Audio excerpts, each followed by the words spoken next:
My YouTube channel Deep Edu Zone, and I am your host as usual Deepak Kumar. Today in this video I am going to explain the Hindi meaning of the ball poem. So as usual आज की video में आज हम बताने जा रहे हैं आपको द बॉल पोएम का मीनिंग, हिंदी मीनिंग बताया जाएगा, लाइन वाइज बताया जाएगा। इस तरीके की कई सारी जो वीडियोज़ हैं वो इस तरीके की मैंने बना रखी हैं अपने यूट्यूब चैनल पे, आप प्लेलिस्ट में जाके चेक कर सकते हैं। तो क्लास 10th और क्लास 12th की जितने भी NCERT बुक जो बुकें हैं जो इंग्लिश की, उसमें मैंने सारे चैप्टर्स के एक एक करके मैं बना रहा हूँ वीडियोज़। तो उसमें आपको हिंदी मीनिंग बताया जा रहा है। तो जो क्लास टीचर है, जो स्कूल टीचर है, वो आपको स्कूल में तो बता सकता है, लेकिन बाद में घर में जाके आप उसे भूल जाते हैं या आपको एग्ज़ाम के टाइम में दोबारा रिवाइज करना हो, तो मेरा जो चैनल है ये आपके बहुत ही यूजफुल रहेगा। तो आप इसको लाइक कीजिए, शेयर कीजिए, सब्सक्राइब करिए अपने दोस्तों के साथ। जो भी आपके 10th और 12th में पढ़ने वाले स्टूडेंट्स हैं, आपके जो फ्रेंड्स हैं, उनके साथ ज़रूर शेयर कीजिएगा। तो चलिए शुरू करते हैं द बॉल पोएम। तो हमारे चैनल में आपको हिंदी मीनिंग, समरी और जो भी नोट्स हैं NCERT बुक्स के आपको इसमें मिलेंगे। स्पेशली 10th एंड 12th पर ही हमने फोकस किया है। चलिए शुरू करते हैं द बॉल पोएम। जैसे कि आप देख सकते हैं कि पोएम का नाम है गेंद कविता, मतलब ये जो कविता है गेंद के बारे में है। हाईलाइटेड टेक्स्ट को पढ़ते हैं। A boy loses a ball, एक लड़का अपनी गेंद खो देता है। ही इज़ वेरी अपसेट, वह बहुत ही अपसेट होता है, बहुत ही निराश होता है। A ball does not cost much, cost माने कीमत, एक बॉल की कीमत ज़्यादा नहीं होती है। Nor it is difficult to buy another ball, और ना ही कोई दूसरी बॉल खरीदना कठिन है। वैन देन, तो फिर आखिर वो लड़का, is the boy so upset, वो उस लड़के को इतना अपसेट क्यों हो जाता है, या वो लड़का इतना निराश और उदास क्यों हो जाता है। रीड द पोएम, पोएम को आपको पढ़ना है। टू सी, ये पता लगाने के लिए, ये देखने के लिए। व्हाट द पोएट थिंक्स, कि कवि क्या सोचता है। हैज़ बीन लॉस्ट, उसने क्या खोया है।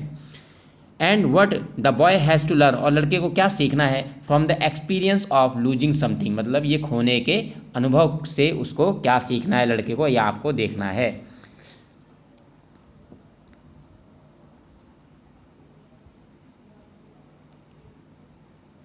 So as you can see, what is the boy now, कह रहा है कि लड़के को क्या हो गया है। What is the boy now, लड़के को क्या हो गया है। Who has lost his ball, जिसने अपनी गेंद खो दी है। जिसने अपनी गेंद खो दी है उस लड़के को अब क्या हो गया। What happen to the boy who has lost his ball. What is he to do, वह अब क्या करेगा। आई सो इट गो, मैंने इसे जाते हुए देखा। मैरिली बाउंसिंग, मैरिली माने happily, bouncing jumping down the street, और ये खुशी से, तो यहाँ पर कवि कह रहा है, जो आई आया है, it refers to the poet and it refers to the ball. तो कवि कह रहा है, पोइट कह रहा है कि मैंने इसको देखा, मैंने गेंद को देखा, उसकी गेंद को जाते हुए देखा। मैरिली, मैरिली माने हैप्पीली, बाउंसिंग उछलते हुए, डाउन द स्ट्रीट, ये सड़क में चले गई। एंड देन, और फिर ये कहाँ चलेगी। Then and then merrily over there it is in the water, और फिर ये कहाँ चलेगी लास्ट में, इन द वाटर, वाटर माने पानी में, पानी मतलब नाली में चलेगी। और फिर ये बाद में अंततः लास्ट में नाली में चले गई। नो यूज टू से, ये कहने का कोई फ़ायदा नहीं है। Oh there are other ball, अरे अन्य बॉलें तो हैं, एक बॉल खो गई तो क्या हुआ, नई बॉल आ जाएगी। अगर आप ऐसा कहते हैं तो आपने कुछ सीखा नहीं अपने खोने से, ठीक है। एंड अल्टीमेट, और एक फाइनली, एक फाइनल शेकिंग ग्रीफ, एक हिला देने वाला, ग्रीफ माने फियर, जो दुख है, सॉरी सैडनेस है, जो दुख है। फिक्सेस द बॉय, वो लड़के को जकड़ लेती है। और आखिरकार जब उसकी गेंद वहाँ चले जाती है, एक आखिरी, एक बहुत गहरा जो दुख है उसको लड़के को मानो जकड़ लेता है। ये हिला देने वाला जो दुख है,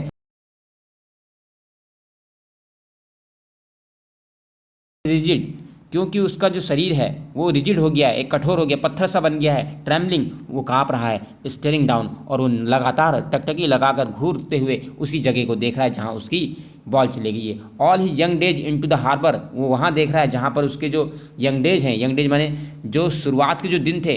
van he bought the ball and he pass the time with that ball, और उसने जब बॉल खरीदी थी और जब उसने उस बॉल के साथ जो टाइम बिताया है, वो सारा जो समय है, वो जो उसके यंग डेज हैं, वो उस हार्बर में चले गए। हार्बर माने बंदरगाह होता है जहाँ पर शिप्स ठहरती हैं, रुकती हैं। तो अब क्योंकि बॉल जो है वो नाली में चले गई, तो नाली उसका बॉल के लिए हार्बर हो गई है, क्योंकि वो वहाँ पर है। और जो जो बच्चा है, जो लड़का है जिसने बॉल खो दी है, जिसने जो उसकी यादें हैं उस बॉल से जुड़ी हुई, वो भी, उनका भी आश्रय स्थल वो नाली बन गई है, वो पानी बन गया जहाँ पर उसकी बॉल चले गई है। वेयर हिज बॉल वेंट, जहाँ उसकी बॉल चले गई है।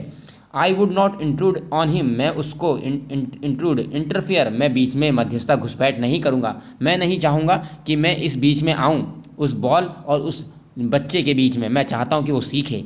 और डाइम, ये कहना कि डाइम डाइम माने 10 सेंट इन यूएस, तो 10 सेंट एक तरीके की करेंसी समझिए। 10 सेंट से कहना कि अनदर बॉल, अरे 10 सेंट तो हैं, उससे तो हम दूसरी बॉल ले आएंगे, इज वर्थलेस, ये यूजलेस है, ये कहना बेकार है। अगर आप ऐसी बात करते हैं तो आपने कुछ सीखा नहीं। आप ऐसी बात करके कि कोई फ़ायदा, आपकी ऐसी बात करके कोई फ़ायदा नहीं है, आप इससे कुछ नहीं सीखेंगे, आपके जीवन को कोई फ़ायदा नहीं पहुंचेगा। नाउ ही सेंस, अब वो जो लड़का है वो सेंस करता है, फील करता है, हिज फर्स्ट रिस्पॉन्सिबिलिटी, अपना पहला उत्तरदायित्व समझता है। In a world of position, एक ऐसी दुनिया में, in a world of position, अधिकारों की दुनिया में, position where everybody wants to achieve nobody wants to loss, ये दुनिया जो है यहाँ पर हर कोई पाना चाहता है, खोना नहीं चाहता है। अगर इस दुनिया में हम लोग खोते रहेंगे तो हम कभी समझ नहीं पाएंगे और हम जीवन में पीछे रह जाएंगे और हम ज़िंदगी में कुछ हासिल नहीं कर पाएंगे, क्योंकि यहाँ पर हर व्यक्ति पाना चाहता है, खोना कोई नहीं चाहता है। अगर आप खोते रहेंगे तो आप बहुत पीछे रह जाएंगे इस दुनिया में। तो यही कह रहा है कि अब उस लड़के को अपने पहले उत्तरदायित्व की अनुभूति हो रही है, वो एहसास हो रहा है। In a world of position, और एक ऐसी दुनिया में जहाँ हर कोई पाना चाहता है, खोना नहीं चाहता है। People will take balls will be lost always, और गेंदें हमेशा, कह रहा है कि गेंदें हमेशा खरीदी जाती रहेंगी और गेंद हमेशा खोती रहेंगी। पीपल विल टेक बॉल, और कह रहा है कि अगर ऐसा ही रहेगा, अगर लोग अपने खोने से नहीं सीखेंगे तो लोग गेंद लेते रहेंगे और गेंद हमेशा खोती रहेंगी। छोटा जो लड़का है, and no one buys a ball back, और कोई भी उस गेंद को, मतलब जो आप खरीद के लेकर आए हैं गेंद, उसको कोई वापस नहीं लेता है। अगर आपकी बॉल मिल जाए फिर और उसके बाद आप सोचें कि ये बॉल वापस कर दूं, जो नई गेंद लाए हैं, तो कोई उस गेंद को वापस नहीं खरीदेगा। मनी इज एक्सटर्नल, कह रहा है कि पैसे का महत्व नहीं है, पैसा तो बाहरी है। Money is external, money is